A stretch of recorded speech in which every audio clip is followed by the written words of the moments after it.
Thank you for watching Snack and Learn, hosted by Pam Pryor. It is Thursday and it's Snack and Learn time again. I am so excited, especially because of the guest we have today. You guys know that I go on and on and on about relationships and everything, and this woman has got that captured in spades for us today.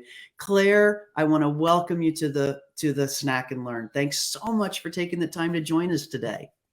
Thank you for having me. I'm going to do a little bit of a formal introduction so that people know who you are and what you do, because this is what really caught my attention when we got you into our Facebook group, and we're so excited you're there with us, and I know you're going to drop a bunch of wisdom today. But Claire's a conversion copywriter and an offer strategist who believes that the power behind successful digital response is in conversation. So she's the creator of something called the Legacy Launch Method, because she's tossed the traditional copywriting tools with questionnaires, surveys, etc.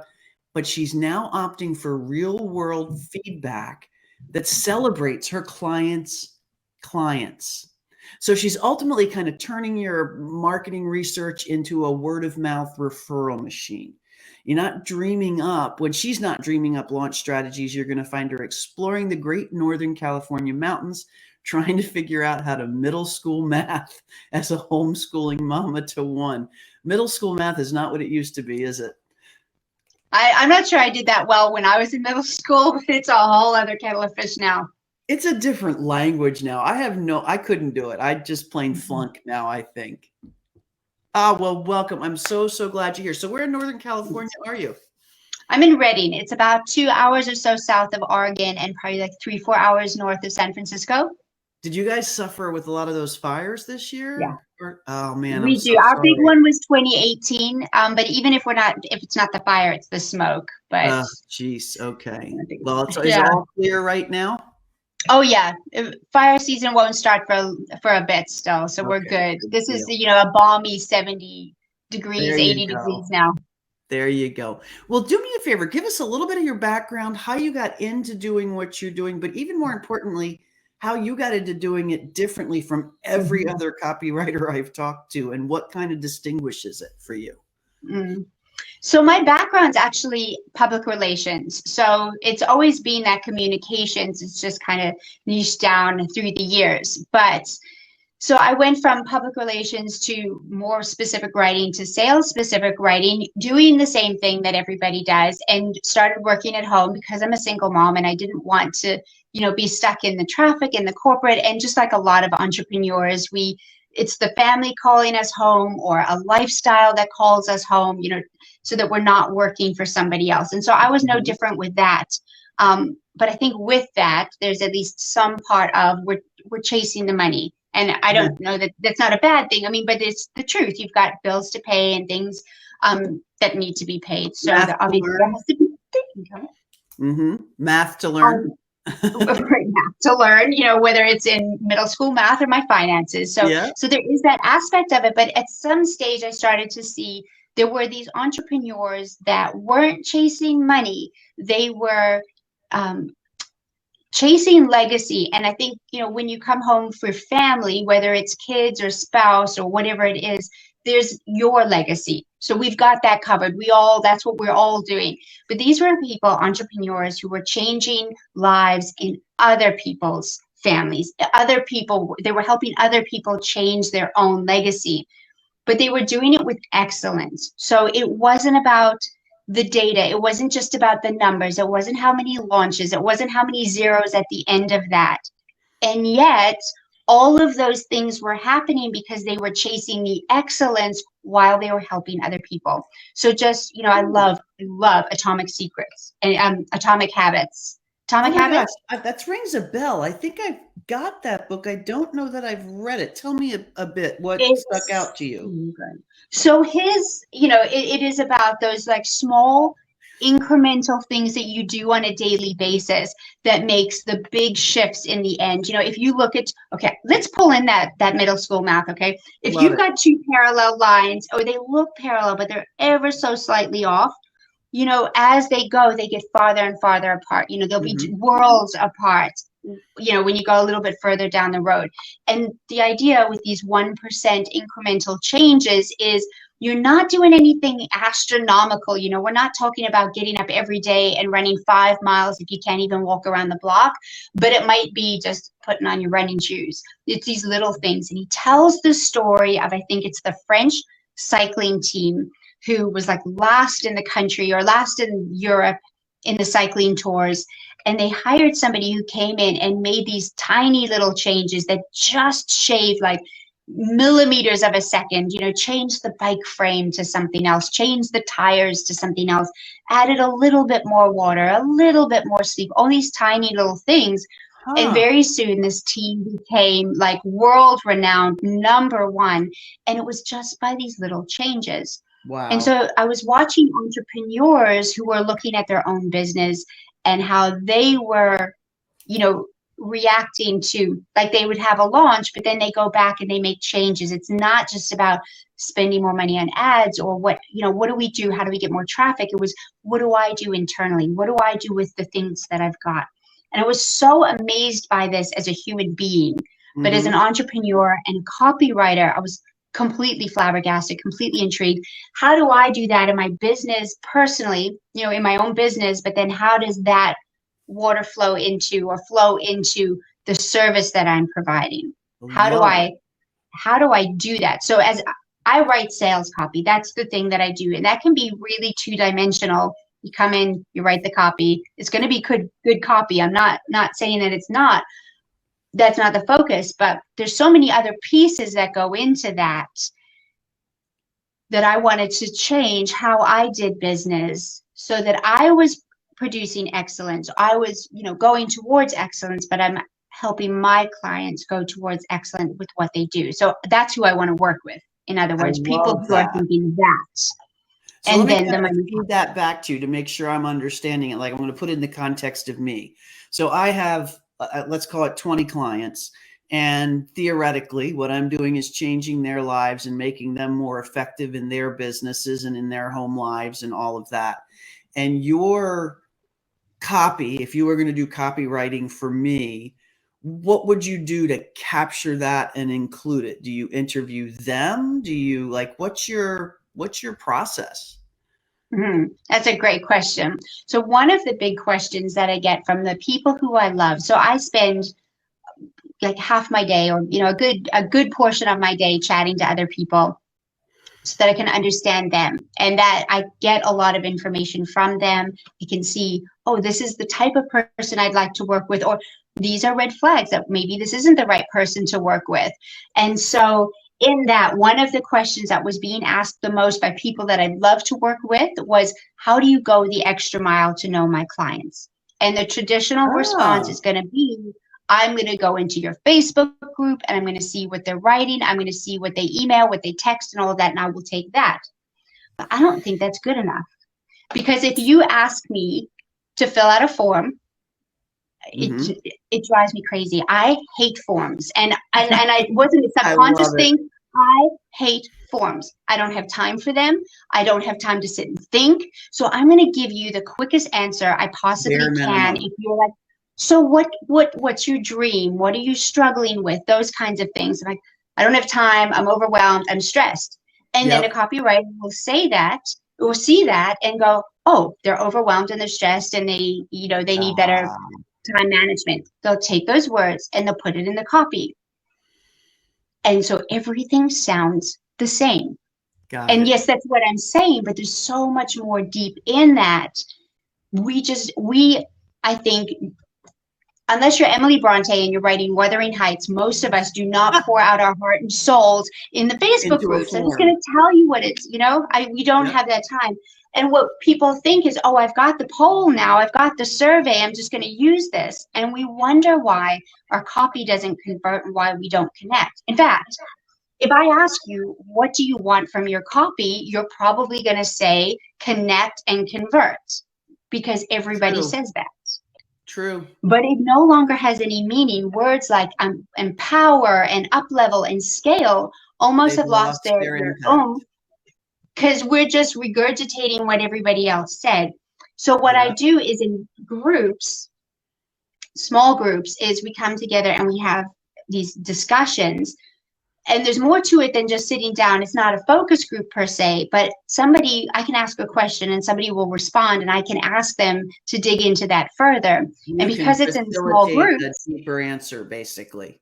right. And then somebody else who's in that group as well, if they have a reaction or an emotion to that, then they can come in and also say something. But by definition, because person A already said it this way, person B is going to say it in a different way. And we can dig in deeper and deeper and deeper. And that way we can find, okay, what does overwhelmed actually mean? So that I'm not just using these descriptive words, that I can actually paint the picture, the moment in time where you're feeling that. And so the copy looks different because of that, because we're doing it in a different way and we're taking the time to get into deeper. But this goes all the way back to the legacy and the excellence, because you will also find out things that you maybe didn't know about the class or the course that you just held. So I call them plank owners, if I could just digress for a second. Yeah, no, this is great. I wanted to show this. I think it might be backwards. Nope, but it's my plank owner. I can read it. Okay, cool. That's my plank owner certificate. I was in the U.S. Coast Guard, and a plank owner is a person who gets on the ship, the first crew that commissions that ship. Okay. And so nobody knows the ship, nobody knows their way around. Most of the time when you go to a new station, somebody's there for a long time and can show you around. Got it. So the people who you've beta tested your offer with should be hugely celebrated. Yeah. You didn't have the testimonials, you didn't have the references and the social proof and all of that it was going to work. But someone bought into you. Dove in. Yep. Yeah. And so I fully believe in celebrating them because they are part of your legacy. You might think it's you and your team, but these are the people who are holding it all up. And so we want to know, okay, what's so special about you that you jumped in here? Let's hear all of this and let's celebrate you. So there's a wonderful woman named Tammy Fink. And I thought I should have her book here, but it's The Wow Factor. And it's all about how to create a wow experience for your clients, which I absolutely love. So we want to create this as a celebration and a commemoration for the people we're interviewing. It's not it's all about me and tell me what you think of me right now. Yeah. We want you to come. Yeah. So like a focus group is like, okay, I know it's all about you, but I'll come. We want to celebrate you. That's the number one part of this, is to celebrate the legacy that's being created here and to celebrate those humans as well. For the clients, not just for you or for whoever you're serving. It's for their clients. I think that's such an important. You become part of the customer journey then, as well as the marketing arm for new customers, which I love, because the customer that's already on the board is all of a sudden going to feel so much more valued for the fact that you've actually pointed out to them how they're changing the world. 100%. And that's where it wasn't an intentional thing, but it is where that referral machine comes from, that they've been celebrated. So it's just a lot of the things that are happening are really just an extension or a byproduct of going after excellence. Even the copy, which is obviously the one thing that people are thinking of, the copy comes from 11. It's still the byproduct of going after excellence with these clients. So I love it. So, have you seen it make a big difference? So you've done marketing the old way, and you're doing marketing this, I call it sort of disruptive way, which is great. Market disruptive, which I love. You really want people out there challenging the status quo and trying to do things differently. And you've had the courage to do that. Have you seen, what's the difference you've seen in the outcomes from these two different approaches? It's phenomenal. I have a client right now who it's actually an overseas client, and we come in with these expectations of what our clients want and need because we've done the surveys or we've looked through the groups, so this is what everyone else is doing. But if we just take just a second to interview them, so we've done a couple of small groups with their teachers, realizing, they might be buying this, but what they really wanted was this. And then we can actually create smaller offers or even bigger offers on the other side that really meet those needs. Because even if some of us serve an audience, that we are not our ideal clients. Other of us are our, okay, Our I'm going to own, completely justify it. We are our ideal clients, but we aren't our ideal clients right now. And even if got we it. just take into the fact that we had COVID, So- whoever the last 2 years, they are looking at different things in business. So we've got to be really, really careful with the idea of, oh, I know all these things and I just have to find the right people to buy versus, okay, this is going to shift a little bit. And Yeah. then we shift it and be open to that. So not everybody is open to making little shifts and little changes. But if you are pursuing excellence, so this is the thing you want to be known for, this is the flag you want to plant, then it's worth going after this. And little by little, you make it better each launch until this is something that really just runs on its own, as opposed to creating a class or course really quickly and then just hoping that it's just going to, with automations, you're just going to make $1 million off of it. Yep. And it's funny. I was just on a podcast today with somebody. We were talking about relationships in the same way. That one of the things I love about entrepreneurship that was not as easily done in corporate is building meaningful relationships as opposed to transactional relationships. Mm-hmm. And it really sounds to me like you're taking that even a step further and saying it's not just about relationships to build relationships, but it becomes by default a referral process that you build into your marketing engine. Yeah. And it really comes from that old school. Yeah. And it helps your current client's journey. Mm-hmm. That's the part that's so incredible to me, is this is really a beautifully double-edged sword, not good and bad, but good and good. It's a win-win double-edged sword, because you then all of a sudden have made your existing clients feel a ton more valuable. Mm-hmm. By pointing out to them their success. Yeah, absolutely. Well, I would hope so. And the whole process really came about observing what was happening, but also by speaking to people and constantly being in conversation and not just forgetting about it. It's easy to fill up the coffee chat calendar and then go through it and not even remember that person, but staying in touch with them, going through transcripts, listening to what they say, and hearing things like, how are you going to go the extra mile to know my clients, versus someone who's saying, I don't really care how you do that, right? That tells me that, it just helps you navigate a little bit, just like a GPS would. It doesn't just leave you to go, but in 500 yards you get into the right hand lane and then you do this, and if you just listen to it, it points you to the way you should go. So I do that for my own business, but that's what happens in my client's business, because your people will tell you the way that they need to go. I love that. So you're really a full done for you shop. Is that how this works? So you take this method, this legacy launch method, and you weave it into a full done for you marketing service? Or are you specifically focused on sales pages? Specifically the sales launch funnel process. So it's cool. But it is done for you. But it is the emails as well. And then also content comes out as well that we can create.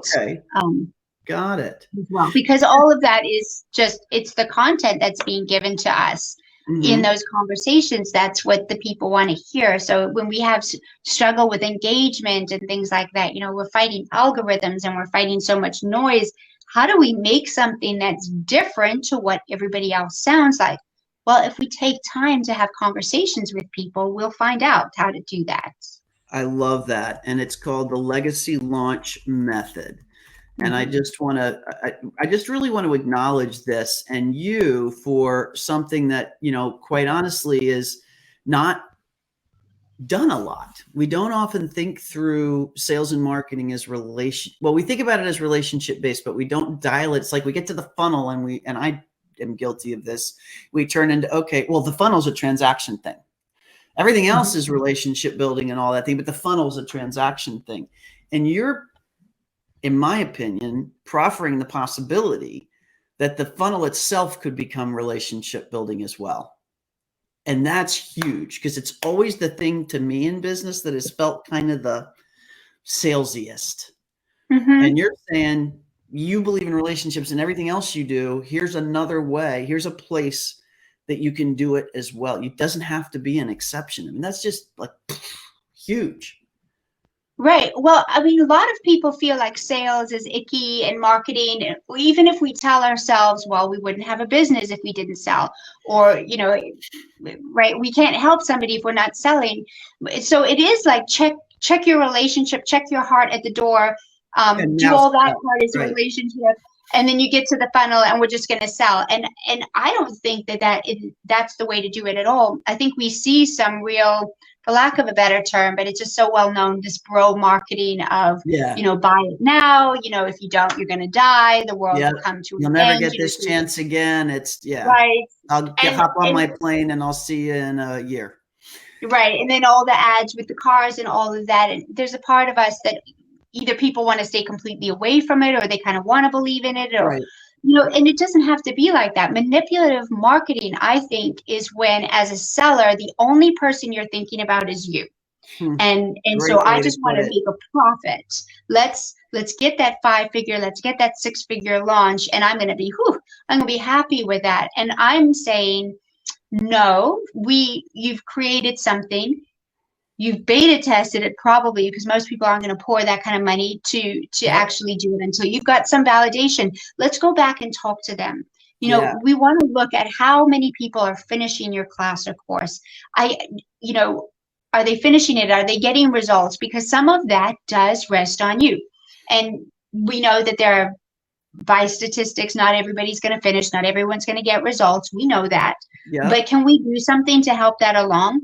Because there's no point in funneling money into Facebook ads, into a copywriter, into your design, if this thing isn't, you know, really optimized. And we want it optimized, and we want it automated, and we don't have to do away with all of that. You don't have to meet people face to face. You don't have to do social selling. You don't have to do any of that. But we don't have to check our heart at the door either.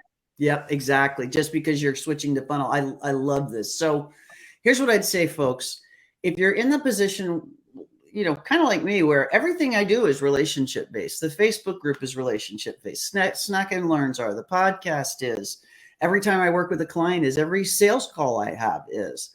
But there's this one piece of the business that's just sales focused.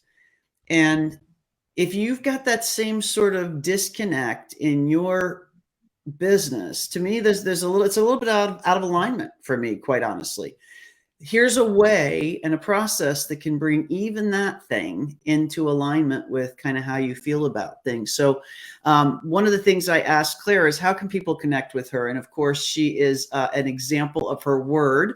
And she said, just connect with her personally on Facebook. Reach out with a DM, find her in our group, and tag her in a comment here. If you're watching this on replay, let us know, tag her. She will jump in and answer the question.